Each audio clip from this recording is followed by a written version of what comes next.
2011 Dodge Ram 1500 5.7 Hemi, cylinder 5, Misfire.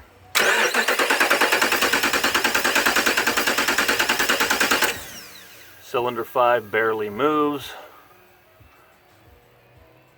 On the intake side, and as you can see, there is a bunch of oil squirting out of number 7's intake, and number 5 is still dry, and I've been cranking this for several minutes.